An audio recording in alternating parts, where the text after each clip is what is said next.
Ito ang pinakamatalinong paraan para iligtas ang isang napakalaking barko. Isang hiwa lang pwedeng makatipid ng $400 milyong at bigyan ng barko ng isa pang tesong taon sa dagat. Hindi ito movie trick. Isa talaga itong technique na ginagamit ng mga shipyard para pahabain ang mga barko. Ganito ang ginagawa nila. Maingat na hinihiwa ng mga engineer ang barko sa gitna diretso sa hull.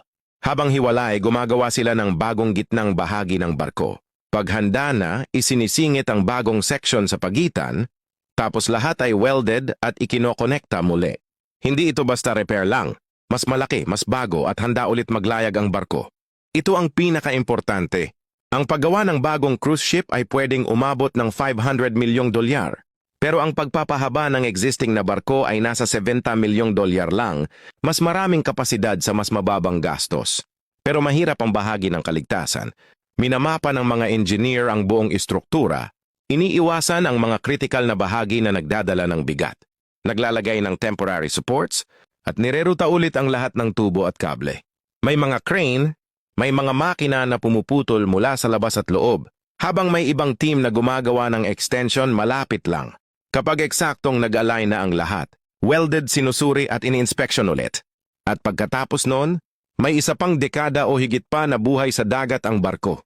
Kaya hindi basta-basta sinuscrap ang mga barko sa Amerika at Europe, mas matalino minsan na palakihin at pahabain kaysa magtayo ng bago. Bakit nagagawang igalaw ng isang maliit na tugboat ang isang napakalaking container ship na may bigat na libo-libong tonelada? Simple lang ang sagot. Hindi talaga paghila ang pangunahing trabaho ng tugboat kundi pagkontrol. Kapag nasa open sea ang malalaking cargo ship, ang laki at bigat nila ay nagbibigay ng napakalakas na momentum. Pero pagpasok nila sa makitid na daungan, kahit gaano pa kalakas ang main engine ng barko, mahirap kontrolin ng eksakto ang direksyon at bilis. Dito pumapasok ang papel ng tugboats. Sila ang nagiging kamay at paa ng barko. Kahit maliit ang tugboat, napaka-concentrated ng lakas nito. Ang malalaking harbor tugboats ay kayang gumawa ng mahigit 20,000 horsepower at may bigat na lampas 5,000 tonelada, kaya napakataas ng power-to-size ratio nila kumpara sa ordinaryong cargo ship. Mas mahalaga pa, hindi sila gumagamit ng ordinaryong fixed propellers. Sa halip, may 360-degree azimuth thrusters sila, mga propeller na kayang umikot sa kahit anong direksyon. Dahil dito, kayang gumalaw ng tugboat paabante, patagilid, pahilis o umikot sa sariling pwesto. Sa aktwal na operasyon, pwedeng humila mula sa likod, tumulak mula sa gilid o direktang itulak ang unahan ng barko. Para maiwasan ang pinsala sa malapitan na pagdikit, napapalibutan ang tugboats ng malalaking goma o rubber tires na nagsisilbing shock absorbers. Maaaring itanong mo, hindi ba madaling tumagilid o tumaob ang ganito kaliit na bangka? Matagal nang pinag-isipan yan ng mga designer.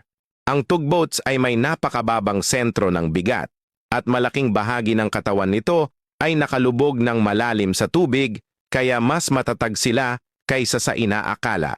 Kaya ang nakikita mo ay hindi isang maliit na bangka na hinihila ang higanteng barko, kundi isang makinang idinisenyo para kontrolin ang mga higante ng dagat.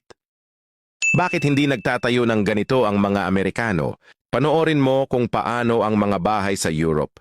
Kapag nagdadagdag sila ng isa pang palapag, isinisingit nila ang isang napakalaking steel I-beam diretso sa pader, at ang iisang beam na iyon ay kayang magbuhat ng ilang toneladang bigat sa ibabaw nito. Ang bakanteng espasyo ay pinupuno ng magagaan na foam blocks, sapat na magaan para hindi durugin ang mga pader na maaaring 20 taon na ang tanda.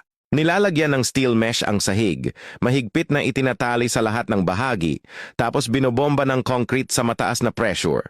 Kapag tumigas na yon, may bago ka ng sobrang tibay na palapag. Parang pakiramdam mo, parang noon pa man ay parte na talaga iyon ng bahay, pero sa US, ang construction ay halos kabaligtaran. Mahilig ang mga Amerikano sa malalambot na insulation. Isinasalansan sa attic na parang malalaking unan. Iyan ay dahil karamihan ng mga bahay doon ay hindi gawa sa brick o bato. Ang mga ito ay wood-framed, at ang kahoy na istruktura ang nagdadala ng lahat ng bigat. Kapag nagdagdag ka ng pangalawang palapag, Ang dagdag na bigat na iyon ay maaaring itulak ang lumang framing hanggang sa limitasyon nito. At ang mga taglamig sa malaking bahagi ng bansa ay nagiging napakalamig. Ang makapal na insulation ang nagpapanatili ng init sa loob. Para hindi ka nagbabayad ng heater na pinapainit ang buong kapitbahayan, kaya ang US ay pumili ng ibang landas. Magaan, flexible, madaling ayusin, pero hindi ginawa para tumagal magpakailanman. Sa huli parehong gumagana ang dalawang sistema, iba lang ang paraan nila ng paglutas ng survival. Sa huli parehong gumagana ang dalawang sistema, iba lang ang paraan nila ng paglutas ng survival. Sa sandaling itusok ng lalaking ito ang bahay pukyutan sa labas ng bintana, galit na sumugod ang mga putakti at pilit na binabangga ang salamin.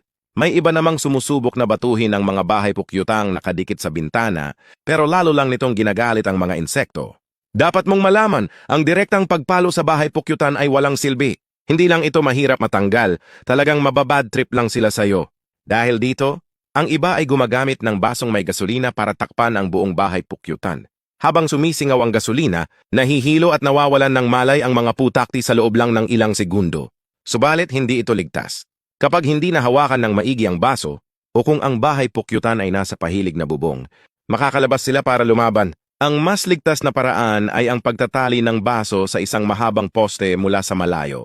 Pero kung hindi ka sigurado, mas mainam pa rin gumamit ng insecticide. Gayunpaman, mayroong isang likido na kayang pumatay ng isang buong kolonya sa loob lang ng ilang segundo. Sa sandaling ispray ito, isa-isang nalalaglag ang mga putakti nang hindi man lang nakakalaban. Karaniwan ang mga insektong ito ay humihinga sa pamamagitan ng maliliit na butas sa gilid ng kanilang katawan at ang kanilang balat ay may proteksyong parang wax. Hindi basta-basta tumatagos ang tubig dito. Pero ang sikreto? Kapag hinaluan ng tubig ng isang espesyal na sangkap, natutunaw ang wax na ito at diretsyong papasok ang tubig sa kanilang daluyan ng hininga. Sila ay agad na malulunod at hihinto sa paggalaw. Ang misteryosong likidong ito ay simpleng dishwashing